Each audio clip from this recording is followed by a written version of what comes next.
All right, everybody, welcome. We are at the proposed April 2020 transit service changes. I want to thank you for tuning in today for this webinar. So a few tech tips. You are automatically muted. You can ask questions and give your input by using the controls on your screen. At any time, please feel free to enter question under the question tab, and we will get to them at the end of the broadcast. You can also click on Handout and get a PDF version of these slides if you want to take notes or access any links. Please feel free to take those at any time. So for our agenda today, we are going to be going through why service changes are made, an overview of the service change process, an overview of our proposed service changes themselves, the opportunities that you have for public input, and any questions and comments that you have for any of the changes today.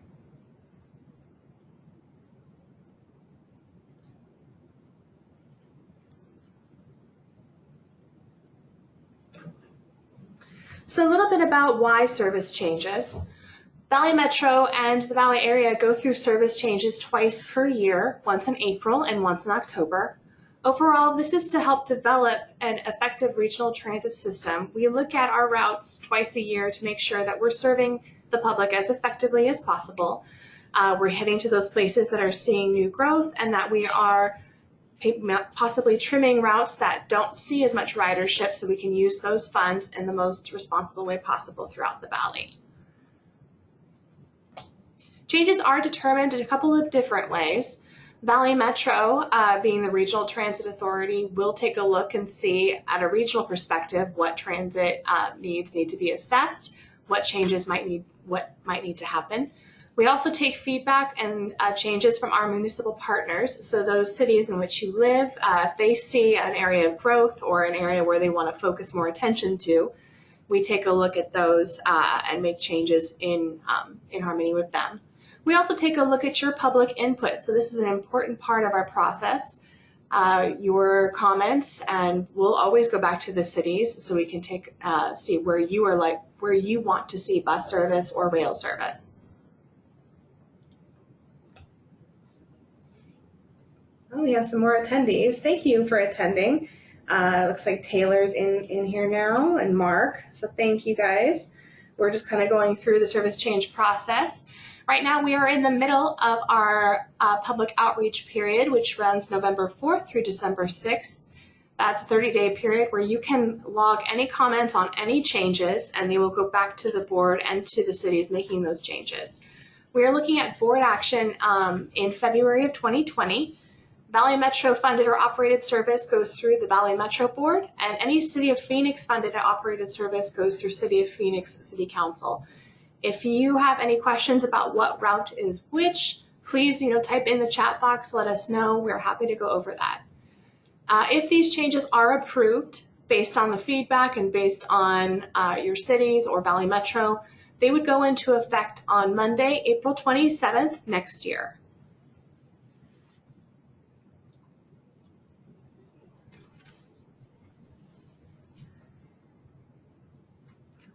So our public outreach plan, again, that runs November 4th through December 6th, so we're dead set in the middle of it right now. The webinar, which you are in right now, and we also have the public hearing coming up. That's tomorrow, 5 to 6:30 at the Valley Metro Boardroom, 10th floor. So if you want to, if you're already attending the webinar, you're free to put your questions in now.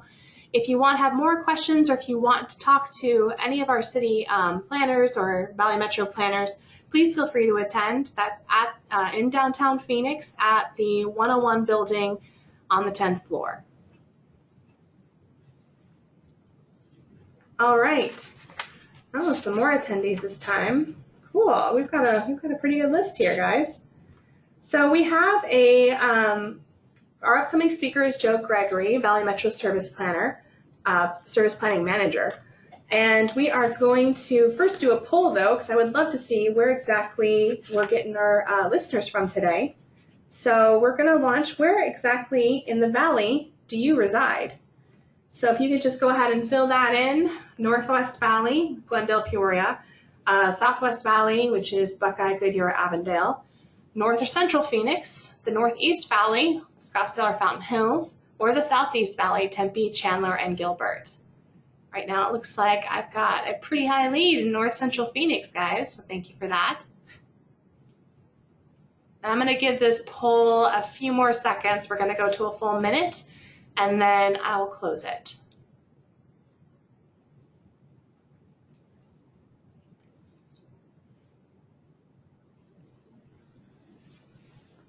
Thank you again for attending the webinar today.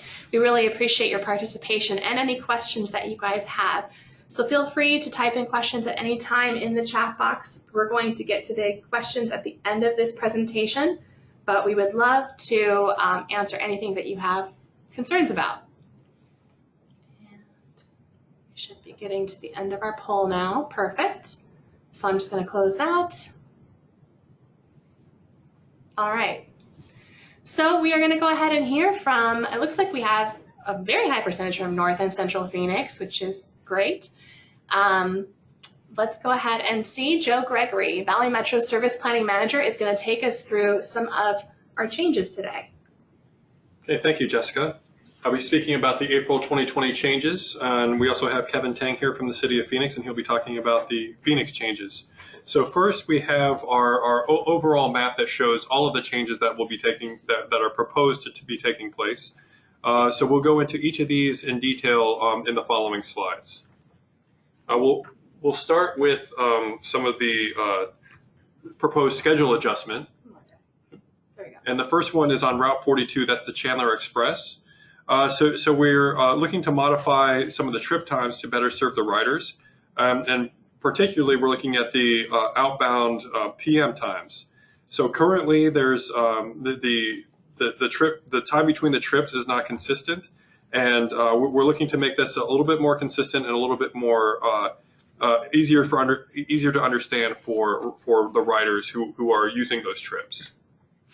The next is the Peoria OnTheGo Circulator. This is a circulator in Peoria.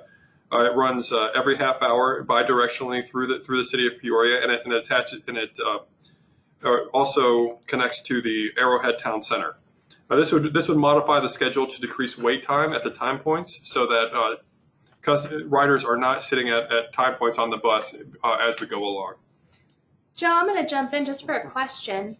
What is a time point? Can you let us know what that actually is? So a time point is when you look at the transit book or you look at the schedule in the on the website, you see it doesn't list every stop. It only lists certain stops, and those stops are what we call the time points. And those are the ones that are the driver is compelled to hold on to that schedule. And if they get to a certain stop earlier than it is than the schedule calls for, they'll hold at that time point and wait until they've basically caught up to the schedule. Because one of the worst things that a transit bus can do is to leave a little bit early. Some riders who are out there might not understand that the bus left early, and they're out there waiting for the bus until the next trip comes around. All right, thank you, Joe. So we are going to now hear from Kevin Tang. He is our City of Phoenix Principal Planner. He is going to talk a little bit about the City of Phoenix routes. All right, thanks, Jessica. Good afternoon, everyone. Yes, the first service change proposal I'm going to go through is on Route 7, and that's on 7th Street, and the proposed changes on the south end of the route at Baseline. So the current route today makes a deviation on Baseline onto Jesse Owens Parkway. The proposed change here is to remove the deviation and keep the service directly on 7th Street. And the advantage of that is, obviously, improve travel time, and actually make that we can actually have a bus stop that's much closer to 7th Street and Baseline intersection. So that is the basis of that change. The next one we have is on Route 60, and that's on Bethany Home Road.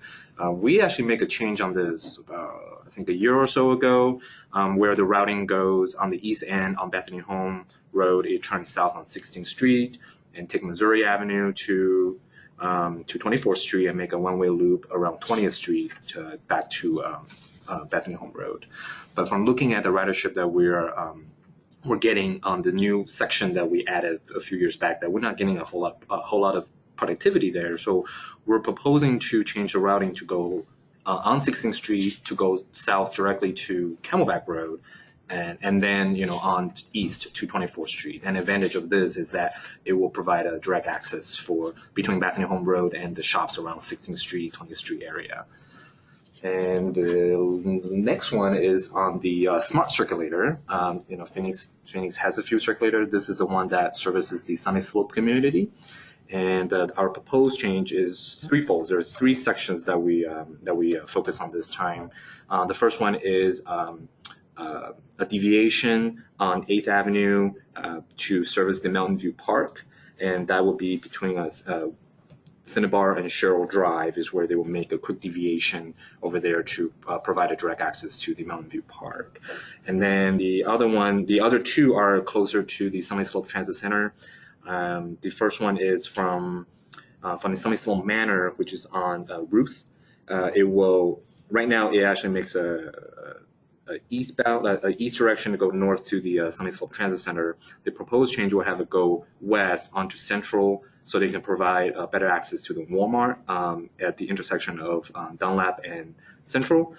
And then the last thing that we were going to do is modify the routing north of the Sunny Slope Transit Center from 5th Street to 3rd Street. And the reason for that is to provide a better access to Johnson Lincoln Hospital that is on 3rd Street, and also to provide a better access to the Desert Mission Food Bank that is at Hatcher and 4th Street. So those are the three changes from the City of Phoenix. Great, thank you, Kevin. We are going to do another quick poll here, so let's go ahead and pull that up. Let's see.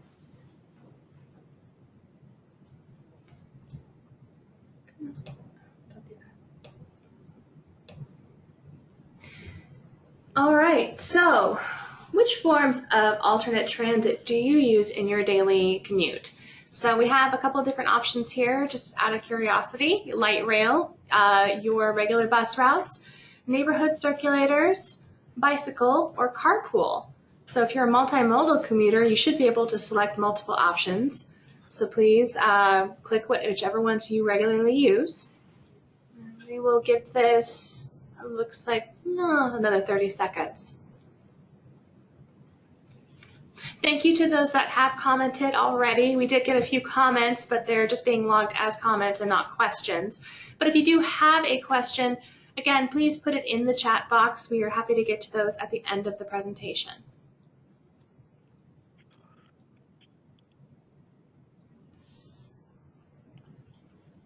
Seeing some diversity in this poll. I like that. We do have some multimodal commuters. It's pretty great. Okay. So let's close that. 30 seconds or minutes up, so I'm going to go ahead and close it. And we'll share that. Okay, so we've got a 67 light rail bus route. Cool, that's pretty neat. All right, thank you everybody who participated.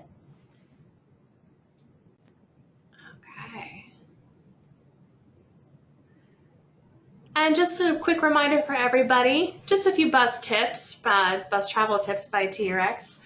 So just remember that as you go on your daily commute, never chase the bus. Try and stay visible and pay attention so when your bus does approach, your operator can see you. Signal the bus if you're able to, and please be 5 minutes early if you to make sure you catch that bus. All right, we're going to go ahead and flip over to Joe again. He's going to talk a little bit about the other route adjustments throughout the valley.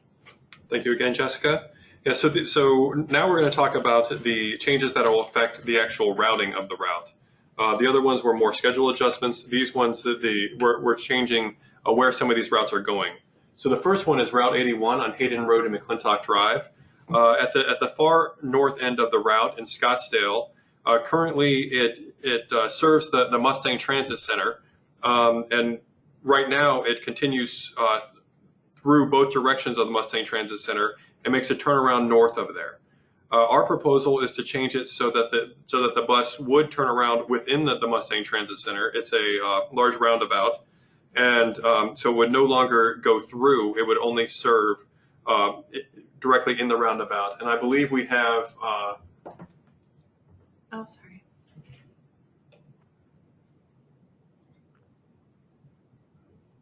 Okay, so we have a map here that shows the Mustang Transit Center. As you can see, it's a roundabout, and there's two bus stops. There's a bus stop kind of on the southeast portion of it. That's kind of towards the bottom right-hand corner of the map here, and then there's one at the very top in the northwest section of it.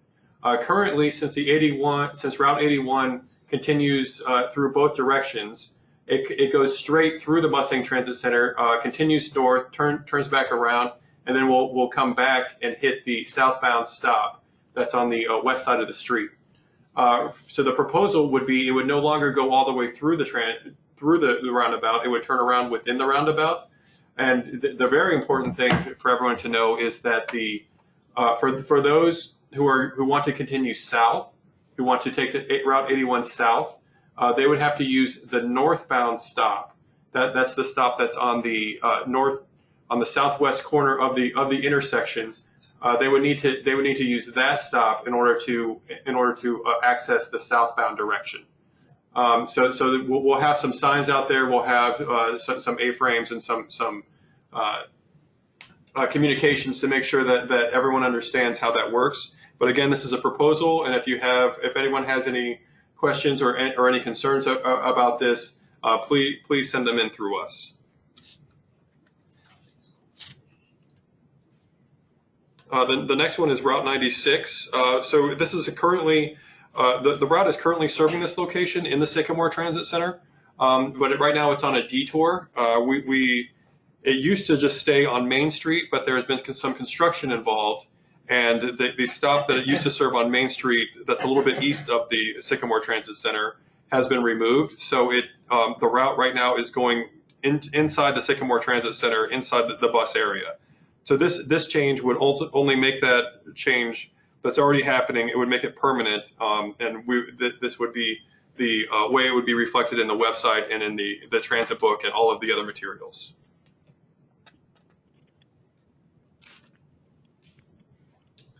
So on Route 136 on Gilbert Road, this would eliminate the deviation that currently serves Boeing at the end of the route. It also serves a lot of locations along Brown and Higley.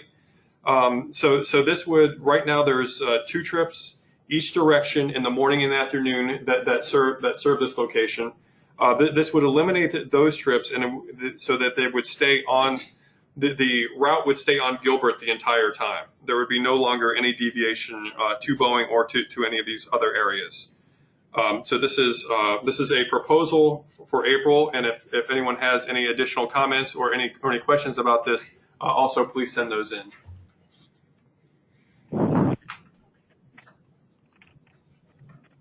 The next one is Route 184 on Power Road. This is also towards the north end of the route in Mesa. So this right now it serves a Red Mountain Community College on every trip in both directions.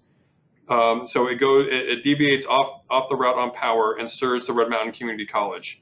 This proposal would eliminate that deviation so that the route would stay on Power through the entire time, and it would go north and south past Red Mountain Community College without going inside of it.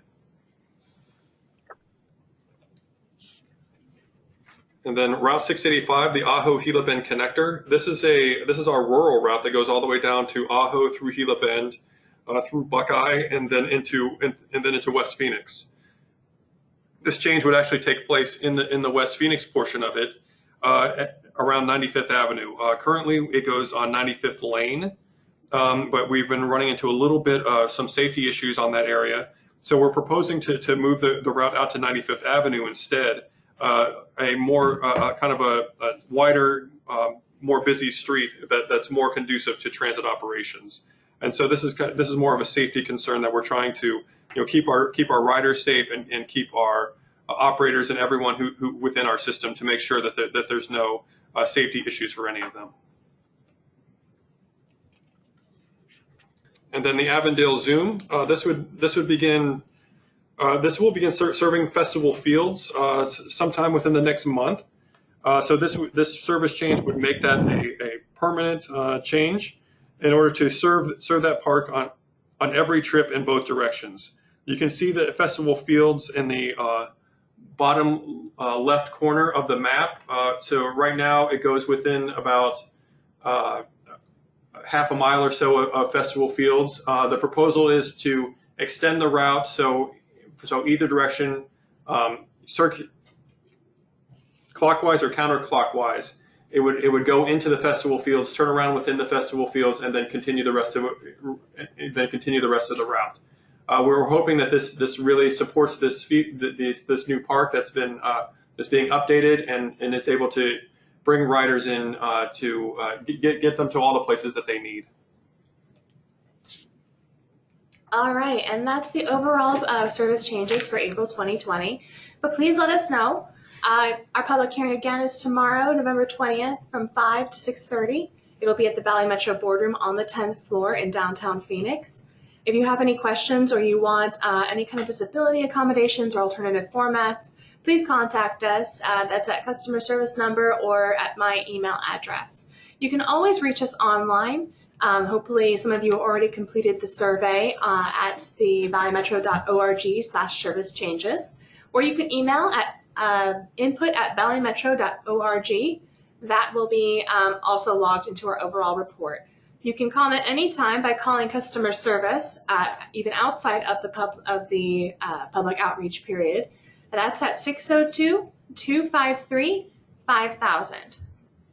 Now I know we have some questions here already, so give me just a moment to go ahead and compile those. But we're going to start off with just a general one for Joe. So again, Joe, where do service changes come from, and who first proposed a service change generally? Where do you see them come from? So our service changes come about usually between a cooperation between our member cities and ourselves. As I think everyone should know, Valley Metro has 19 member agencies within it. That means there's 19 cities that we're serving, and we're in a partnership with all these cities. Especially the city of Phoenix, and they're here today. So we really work hard to make sure that we're serving all of the cities and make sure that we're serving all of communities within those cities. And so we cooperate with them in either to when they come up with service changes that we can look for, or as part of a planning project to identify new opportunities and new communities that don't currently have service that really could use it. Okay. So here's a question from Paul. Thanks, Paul. And I can answer this one. So Paul asks, how do we provide our support of a particular service change? Would a comment on this webinar be documented? Absolutely. So all of the comments and questions that you ask right now will go into the overall report. Any emails that get sent to that address at input@valleymetro.org, input. Any comments that you leave on the survey will be put in the overall report. Now that report goes to all of the service planning entities with those 19 member cities. It goes to our board, and it goes to the City of Phoenix board. So those comments are weighted. They are given a lot of overlook, and so we definitely hope that you comment and let us know what you're thinking, and any suggestions that you have in the future. We also take a look at those. All right, so this question can go to either Kevin or Joe. So let's see. For City of Phoenix service changes, this is Paul asking again, is the City Council the only final approval required? Does MAG or any other decision-making body have a role in these decisions that you make? Sure, yeah, I can take that. This Kevin from Phoenix. So for City of Phoenix changes, yeah, we have a three-step approval process. So the first one will go through our Citizens Transportation Commission, CTC, and then once it gets approved over there, it will go to the City Council's Transportation Infrastructure and Innovation Subcommittee, and then finally it goes to the City Council for approval. For locally funded service, yeah, City Council is our final step of approval, but that does not mean that we don't listen to our member partner agencies on their inputs and all that. But MAC in this case, we do, we understand building with them, so we do communicate with them about those. But they do not have, they don't have to approve our service changes at this point. All right, another question. This one's from Mark. Which smartphone app or apps do you recommend for riders to submit feedback in real time? And this is especially in regards to bus service, when it's going to show up if it's late, or if they want to commend a particular driver for good service. And I can answer this one. Thanks, Mark, again for this question. Right now, we do not have an app that reports on bus service, unfortunately, but the best way for you to get in contact or to log those kind of comments, if you want to do it quickly, would be to go through customer service. If you don't feel like calling, sending an email to csr@valleymetro.org. Again, that's csr@valleymetro.org. Would be the best way to log a quick comment with our customer service. Now, it will help us a lot if you log the time, the date, and the number of the bus, if you're able to do that, or also the route. So let us know the time, the date, the route, and if you can, the bus number. That will help us track where exactly that comment is coming from. If you are riding the rail, another good place this is not necessarily in regards to the schedule, but if you are encountering our fare inspectors or anything like that, Alert VM is another great app for you to use. That's specifically for the rail right now. I know we are hoping eventually to roll it out to the bus. So we are always great. It's always great to get comments if you are having a good experience or if you feel that you're in a unsafe, if you're having something unsafe happen or if there is something broken, we are always hoping that you will let us know so that way we can jump on it and get it fixed. Thank you, Mark, again. All right, I think I have, let's see. Glenn has been waiting very patiently, but he would like to know a little bit more about the rationale for proposing an elimination of Route 136, which is known as the Boeing Deviation, that route that has the deviation that goes out to the Boeing campus. Right, and this is something that we've been studying for a number of years now. Basically, for the last 3 or 4 years at least, we've been studying it. And what we've been finding is that for the level of ridership that it's generating, it just doesn't make sense to continue serving that deviation. There's so few riders who are taking this every day, and the bus service is so expensive that when there's only 1 or 2 people on a bus, we're really spending a lot of money to serve only a few people. And so this is one of those instances where we look at the ridership, we try to do some in-field observations, we try to make sure that we're seeing it correctly.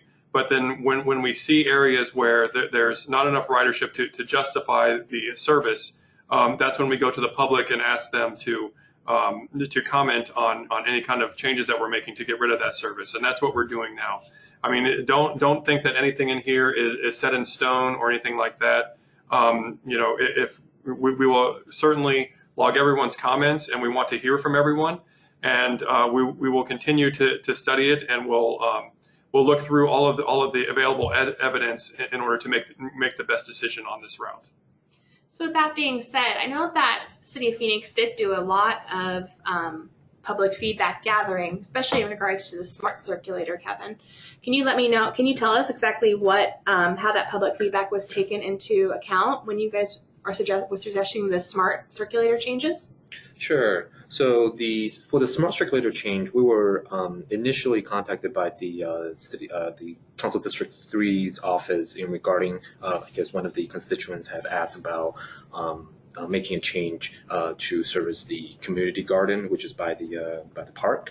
And from that, we also heard from through Valley Metro channels, through our customer service. We hear various comment about making changes to the Smartcirculator, and particularly having better access to the food bank, to the grocery stores along the route, nearby the route. So we actually go on to public, and we have a little meeting with them, and we contact the council office and gather all those input. And the transit planners, we look at the routings and determine what can we do at this time, and then we come up with the routing proposal we have at this point. And in a few years, currently we are actually looking at a more comprehensive study on the Phoenix Circulator system itself, and there might be more changes coming down the road, but at this point this is what we're proposing. Great. So Joe, okay, I'm waiting for any additional questions. I think I've gotten to them all, but please give us a shout in that chat box if I've missed you. But just a general question here for Joe. When will we know when these changes are going to be permanent?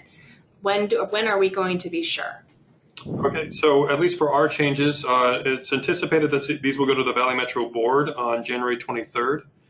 So after that, there should be the board should have taken a vote and have approved the changes, approved anything that where we changes any kind of the contracts, any kind of the routing, any kind of the schedule, all those types of changes, and make sure that all the city partners, everyone is on board with that. So everyone should know by about February what has happened. And of course, before these changes whatever of these changes are going to take place, we'll hold some additional public outreach to make sure that everyone understands what's going on, make sure we get out and talk to the riders, and make sure we have, any kind of signage or any kind of materials that could go out to the riders to make sure that everyone is on board with the service changes, and make sure that there's no kind of confusion or anyone missing their trips. Great, thank you, Joe. Okay, well, I am going to, looks like we just scan through these questions here one more time, make sure that I've gotten them all.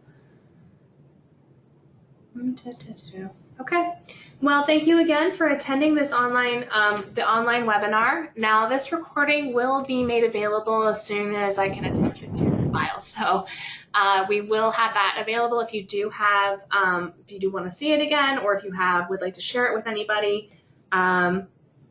Oh, thank you, Paul. Paul is logging a comment to support the smart changes. Thank you. Again, thank you again for attending. We appreciate your participation in this process. If you haven't already, please feel free to go ahead and go to the online survey. That's at valleymetro.org/service changes. And feel free, you can go through and log comments there as well. Okay, thank you.